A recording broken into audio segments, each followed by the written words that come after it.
My name doesn't matter. I'm just a man who survived. One of the few left who remembers what it was like before the first fleet arrived, before the sky blinked and everything changed. I was working night shift maintenance at an abandoned military satellite station in northern Alaska. Cold, dead winds, frozen coffee, and silence. That was my world. I was fixing a fried relay board when the alert lit up. Not from our systems, no, ours were decades outdated. This alert came from something deep beneath the Arctic soil, far older than any tech we had logged. Red light. No audio. Just a signal flashing in a rhythm that hit you in the gut. Something had triggered a dormant defense. That alone should have been impossible. We never had planetary defenses. We couldn't even keep our satellites in orbit half the time. I tried to radio command. Deadline. Power flickered. Then the ground shook, not violently, but enough to knock me off the crate I was sitting on. I remember the cold crawling up my spine as the power surged back, not from the grid, but from something beneath the base. Something old, something hidden. Out the window the sky shimmered. Not in color. No aurora tricks. It shimmered like reality itself was bending. Then came the sound. A low hum, like pressure building in your skull. A moment later it was gone, and with it they vanished. The invading fleet never made it past Earth's upper orbit. No fire, no fight, no explosions. Just silence. One moment they were there. Readings, signals, ship outlines larger than anything we'd ever seen. The next gone. Not destroyed, erased. And that silence. That's what got them scared. You have to understand, Earth wasn't special. Not by galactic standards. No advanced tech, no space fleets, no colonies, no interstellar treaties. We were the dirt-stained mongrels barking at stars we didn't understand. But the thing is, that was the cover. That's what someone, or something, wanted the rest of the galaxy to believe. The truth? The truth is buried deep in places no government dares to touch. Under deserts, below oceans, in mountain ranges nobody climbs anymore. This planet has teeth.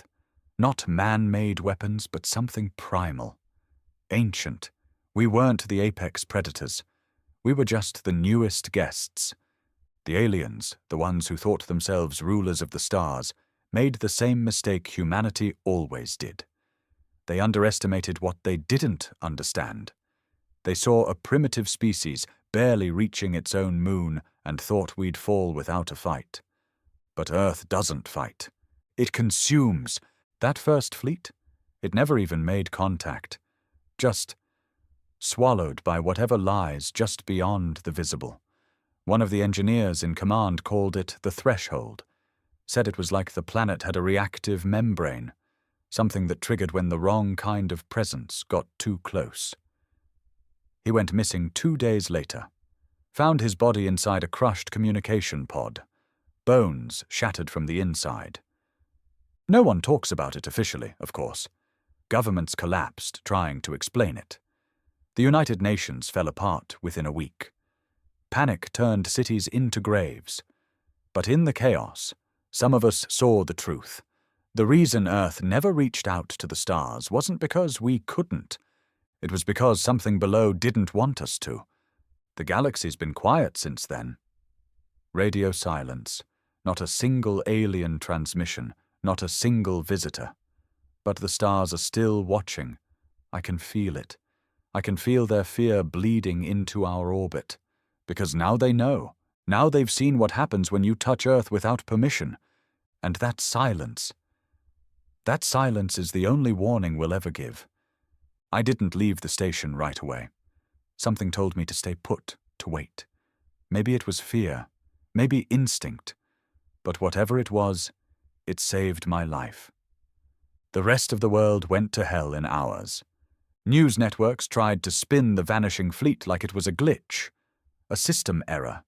They had talking heads debating physics and solar interference, while cities began losing power one by one.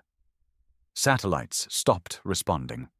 GPS went dark. Entire communication grids vanished like someone pulled the plug, not just on Earth, but on everything near Earth. You'd think the people in charge would have a plan. You'd be wrong. I intercepted a scrambled military transmission 2 days later. It was chaos. Screaming in the background, someone barking orders in broken sentences, and this phrase repeated 3 times. Containment protocol is broken. Repeat, containment is broken. That word stuck with me. Containment. They knew. Someone had known for a long damn time. This wasn't some alien arrival we were unprepared for. This wasn't mankind's first contact. This was a second offense. I scavenged some old Cold War documents buried in the base's archive server. Half of them were corrupted, the other half censored. But between the blacked-out lines and corrupted code, a story began to form. Not a new one, an old one. Forgotten. Buried deep in conspiracy. Back in the 1950s, before space travel even kicked off, there was an incident. An object entered our atmosphere and didn't leave. Not a ship, not a satellite, something different. It crashed in Siberia, or at least that's where they thought it went down. Every team sent to investigate either vanished or came back changed. What little footage existed was wiped from every system it touched.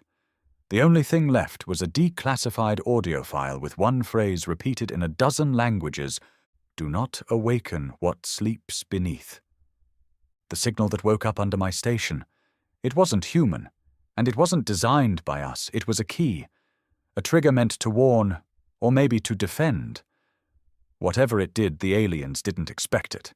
They didn't understand what Earth was hiding because they thought we were alone. We never were. Now, up in orbit, there's something else. Not ships, not debris. Ghosts. Dark shapes that don't reflect light, don't show on thermal scans. They float like corpses, motionless, until they aren't. I've watched them through a low-grade telescope I jacked from a collapsed observatory in Anchorage. They move only when no one's watching. And when they move, something vanishes. First, it was the ISS gone. No flare, no warning. Then it was an old Indian satellite. Then one of ours. We're being cut off from the stars, like someone sealing the sky. The strangest part? The animals sensed it first. They're acting wrong. Wolves gather in places they never did before, not hunting, just watching. Birds fly in perfect circles for hours.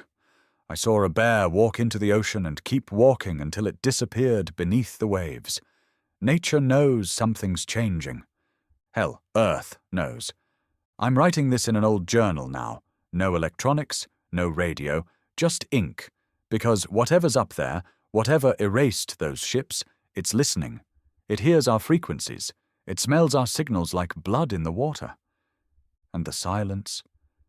The silence hasn't stopped. Not from out there. Not from the thing under the ice that still hums at night like a machine breathing in its sleep. They thought Earth was weak, that humans were just bugs crawling across dirt and asphalt. But they didn't know the truth. We're the front lawn of something much older. Something buried. Something hungry. And the First Fleet was just an appetizer. I didn't sleep for days. There's something about silence that chews at a man when he knows it's not natural. I could have handled the loneliness, even the cold. But this was the kind of quiet that pressed against your chest like a weight, like something ancient was leaning in, listening, just outside the edge of perception. 3 days after the sky went still, I heard the first noise. Not from the stars, from the ground. It came at 3:33 a.m. sharp. Precise, like the Earth itself was on a timer. I'd been huddled near the backup generator trying to write down every memory before they slipped.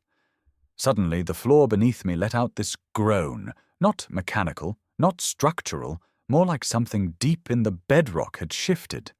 Not a quake, a movement, a stretch, the kind of sound a jaw makes when it unhinges. I grabbed the rifle. Not that it would matter if something really came for me.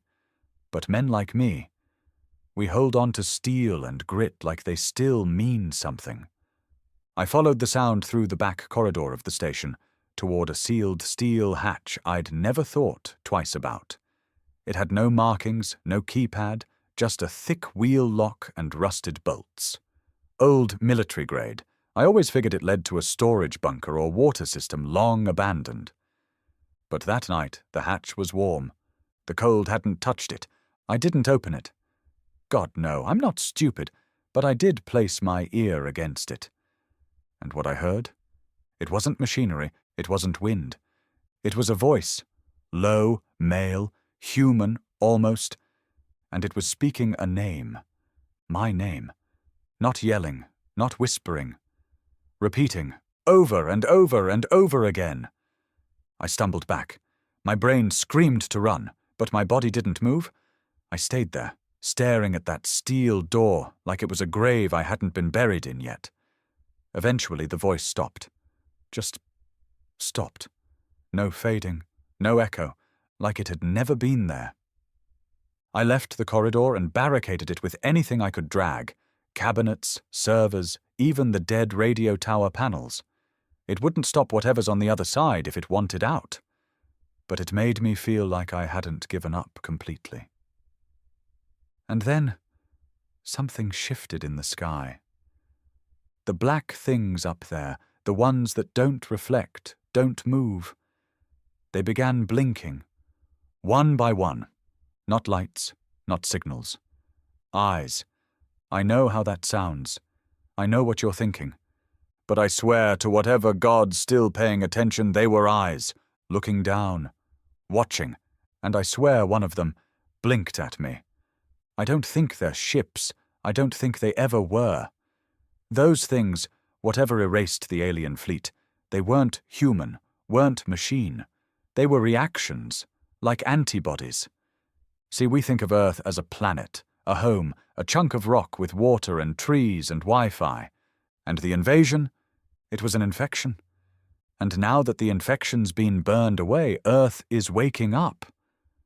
Or maybe what's beneath it is. I keep thinking about that phrase. Do not awaken what sleeps beneath. Too late for that now. But I'm starting to think Earth is a body, a living one, with systems, with immune responses. And the invasion? It was an infection. And now that the infection's been burned away, Earth is waking up. Or maybe what's beneath it is. I keep thinking about that phrase. Do not awaken what sleeps beneath. Too late for that now. The galaxy's gone quiet. No signals, no attempts at recovery, just complete, suffocating silence. Like the universe itself is holding its breath, waiting to see if what happened to them will reach outward. And I can't shake this feeling in my gut, that Earth isn't protecting us. It's containing us, it's keeping us in, because if we ever truly got out, if whatever's under the ice, under the mountains, under the skin of this planet ever slipped free, we wouldn't be humanity anymore. We'd be the plague. And the universe has already seen what happens when Earth is infected. I tried to leave the station on the 7th day. Not because I had a plan, not because I thought I'd survive, just because the silence had started whispering. And I don't mean metaphorically. I mean it literally began to whisper. There was no wind, no radio, no speakers. But the silence, it began slipping thoughts into my mind that weren't mine, like someone whispering from behind a wall of ice. Thoughts that came with smells, blood, ash, ozone, memories that weren't mine. And they all had one thing in common. They ended with the same word, open. So I packed up what little I had. Dried rations, a sidearm, a journal, and a worn photograph of a woman I couldn't remember the name of anymore. I wrapped myself in layers, cracked open the outer door, and stepped into the frozen wasteland. Alaska had changed. The snow wasn't falling anymore. It was rising. Thin white particles were drifting upward, not quickly, just floating, like gravity wasn't sure of itself anymore. The sky above was a shade of grey that didn't exist on any palette I'd ever seen. Not white, not silver, but something that felt hollow. I made it 10 miles south before I saw the first sign. It was a man, or what was left of one. He wasn't frozen, he wasn't rotting, he was hollow. Like something had sucked every organ, every muscle, even the bones right out from inside, and left only a skin shell standing upright in the snow, clothes still buttoned, boots still laced. His face was expressionless, his mouth stretched unnaturally wide. Not in horror, in relief. And next to him, etched into the ice with something sharp and deliberate, were the words, "We opened it, we saw it, we were not meant to." I didn't go any farther that day. I turned back, legs shaking, the cold biting deeper now. Not natural cold, purposeful cold, like the temperature was watching me, testing me. That night, back inside the station, the voice returned. It didn't whisper anymore. It screamed, not loud, not painful, just absolute, like it was in the air itself, like every molecule around me had decided to carry the same sound. One word, over and over. "Remember!" I screamed back. I lost my mind for a moment, I think. Slamming fists into walls, throwing the rifle, kicking over the desk. I shouted that I didn't know, that I had nothing to remember, that I was just a man, a maintenance worker, not a soldier, not a scientist, not a damn prophet. And in the middle of my tantrum, something answered. It wasn't a voice. It was me. A memory, sharp as a blade, hit me square between the eyes. I was 15. I was in a mountain bunker deeper than any civilian had access to. I was standing in a circle with others, maybe 20 of us, all boys. We were being shown something, a slab, black, slick like oil but not wet. It pulsed with heat and silence. I was told to touch it. I didn't want to. They made me. That memory came back not like a dream, but like a fact, as if it had always been there, buried just beneath the conscious layers, waiting for permission to rise. I touched it, and I heard something. A name, not in any language I know, not even a name in the way we understand names. But it burned itself into me. And now it's awake. I think that's what the aliens touched when they came. Not Earth, not humanity, it. Whatever it is, it had been waiting for someone to open the door. Maybe they thought they were gods. Maybe they thought they could harvest this world like all the others they conquered. But they weren't the first. They weren't even the 100th. And now I think I know why the galaxy is silent. Because Earth isn't a battleground, it's a prison. And the thing we buried here? It remembers everything. The next night, it rained. Not water, not ash. Metal. Small, paper-thin flakes of black metal floated down from the sky like dead snow. I watched them through the reinforced window, each one glinting faintly in the moonless dark. They didn't melt, didn't make a sound when they touched the ground. Just landed, layer after layer. I stepped outside at dawn. The crunch under my boots wasn't snow anymore. It was those flakes, cold as the void, sharp as razors. I picked one up with gloved fingers and turned it in the light. My breath caught. There were markings etched into the surface, not human letters, not alien glyphs. They were like scars that ran too deep, like the metal had bled meaning instead of being written on. But I recognized one of the symbols. Not because I knew its translation, but because it had been carved into that slab from my memory. The thing they made me touch when I was a boy. The one that whispered into my bones. This wasn't alien debris, it wasn't a ship. These flakes, they were warnings. The same way a dog might leave bones in your yard after a kill. Earth wasn't just defending itself, it was broadcasting. Letting whatever else was out there know. This is what happens when you breach containment. I made it 2 more miles south. The second body I found wasn't hollow like the first, it was half fused into the ground. His face was frozen mid-scream, but not from pain, from betrayal. His eyes were human. His uniform wasn't. I knelt beside him and studied the insignia. It was nothing I recognized from Earth's military. 3 circles forming a triangle, stitched in thread I couldn't identify. And a language I knew didn't come from this planet. This man wasn't one of ours. But he had been. His blood was red. His bones were human. But something had twisted his flesh to look like theirs, like he'd been shaped into one of them and sent back. A spy, or maybe a puppet. Whatever tech they used to shape him failed when he touched Earth again. The process reversed itself, violently. Nature rejected the imitation. Gravity didn't know what to do with him. And the planet? It folded him into the dirt like a mother reclaiming her child. I dug through his satchel. Most of it was goo. Useless. But one device still worked, a black cube the size of my fist, humming with low heat. I turned it in my hand until it clicked. A projection shimmered in front of me. Not video, not audio, memory. It showed me what happened to the fleet. They didn't die in battle. They never even got to fire. As soon as they crossed a threshold around Earth, a border I couldn't see but could now feel, something inside their ships began to undo reality. Screws unraveled, circuits liquefied, languages collapsed.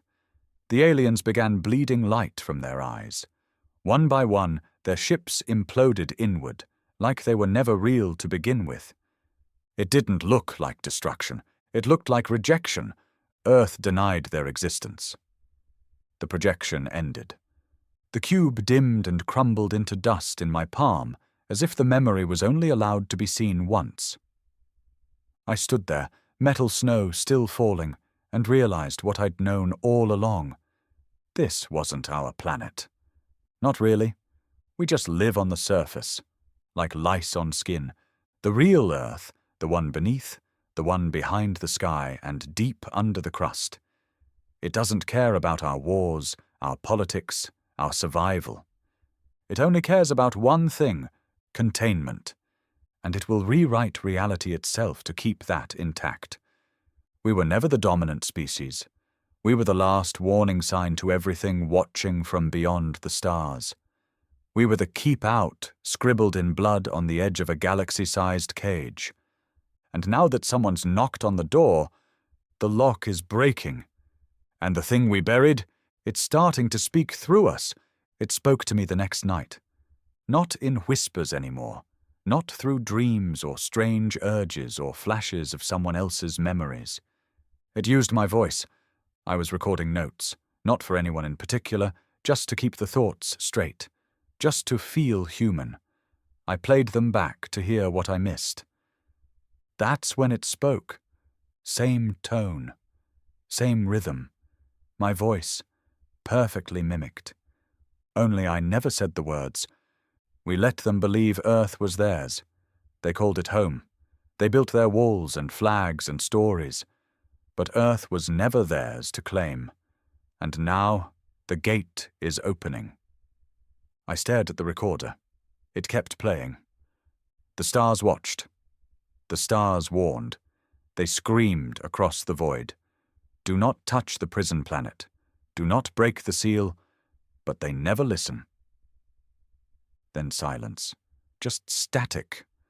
Like whatever had hijacked the frequency no longer needed to hide. And in that moment, I understood something terrible. The aliens weren't trying to invade. They were trying to contain us. They'd sent fleets not to conquer, but to study. To scan the perimeter, test the boundaries, reinforce the cage. Because the thing they feared wasn't humanity. It was what made us. Something that slept beneath our feet, beneath the rock and water and history. A mind. A hunger. A force so old the galaxy only remembered it in whispers passed between dying stars. The visitors? They weren't enemies. They were the locksmiths, and we killed them. Earth killed them, because we were never meant to be unlocked. I left the station the next morning.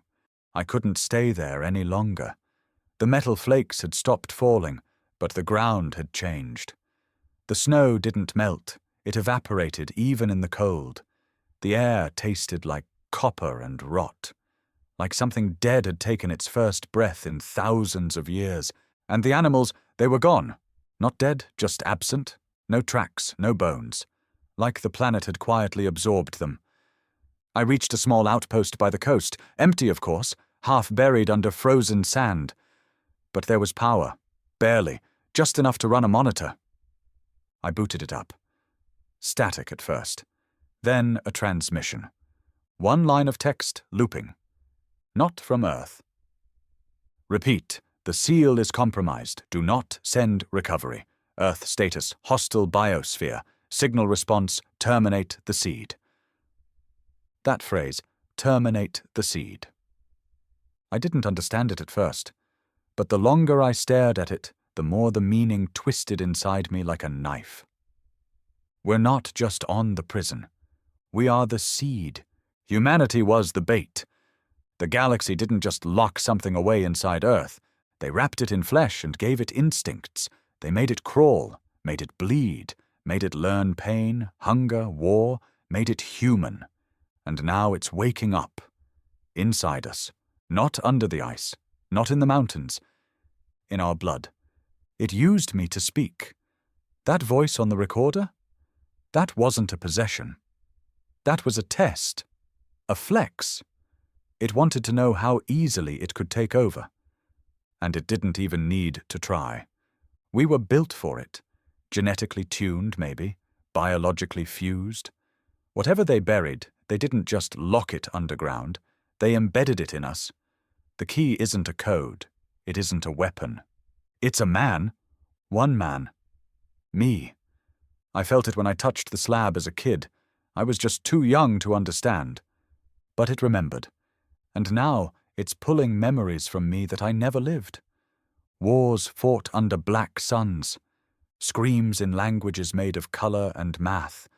Burning skies and endless hunger. I don't know if it's feeding me its past, or showing me our future, but I know this. If it wakes fully, if it spreads, it won't need ships, or weapons, or diplomacy. It'll just speak.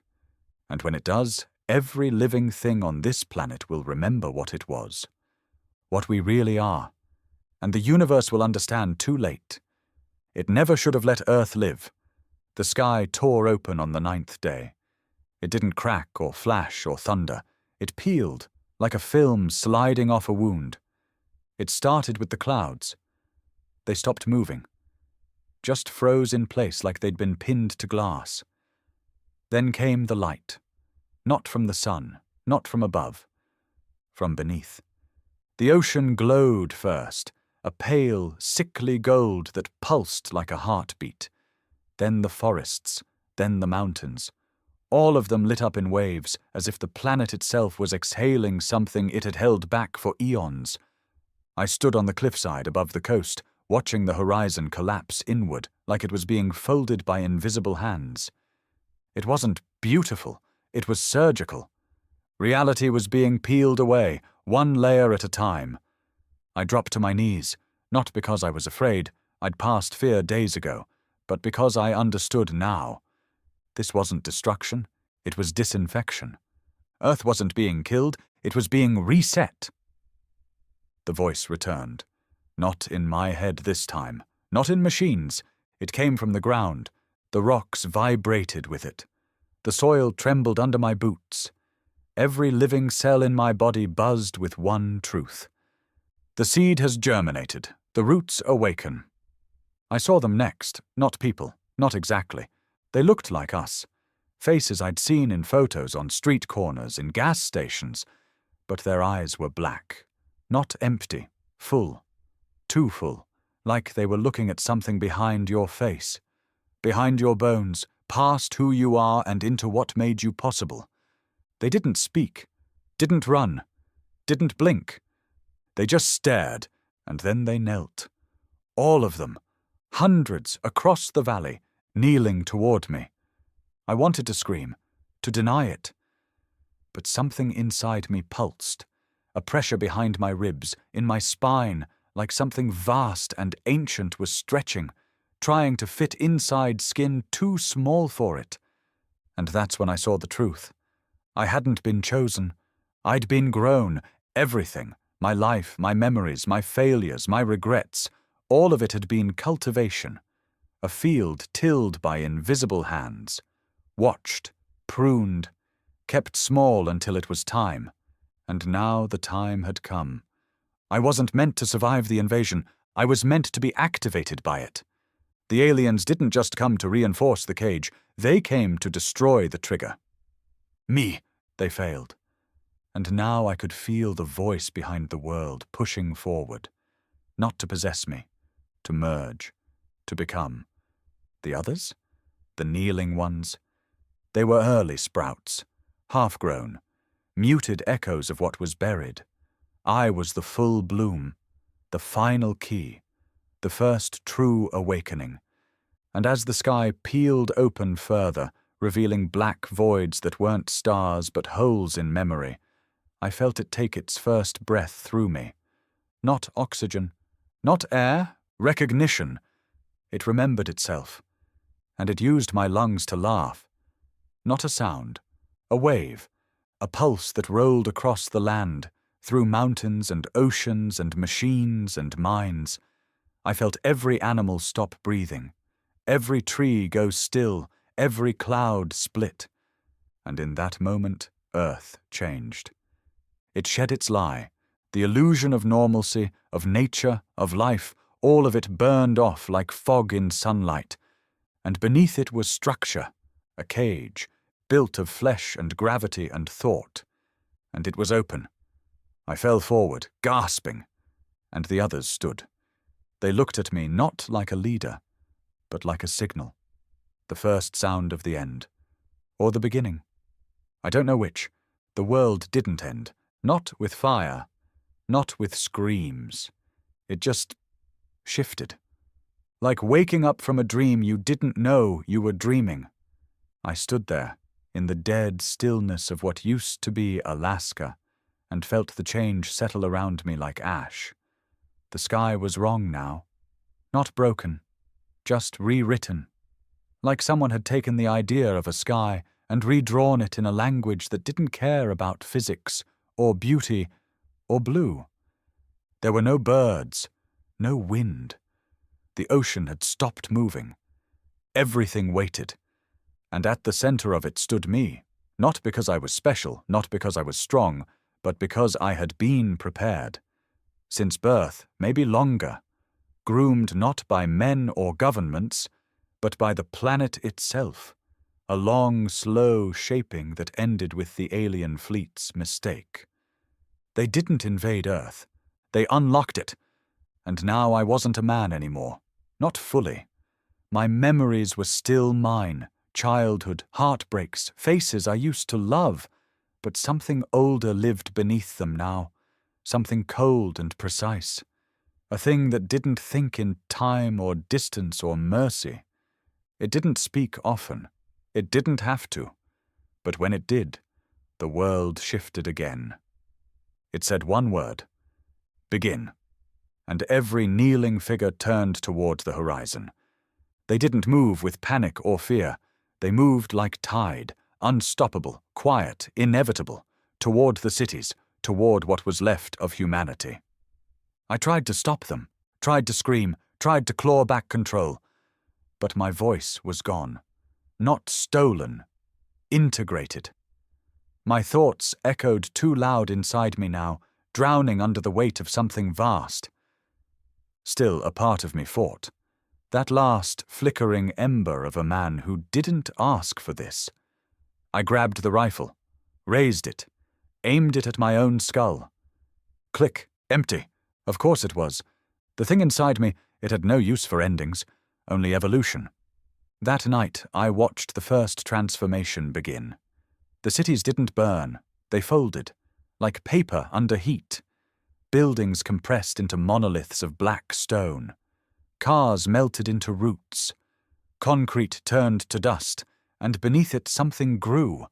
Not plants, structures.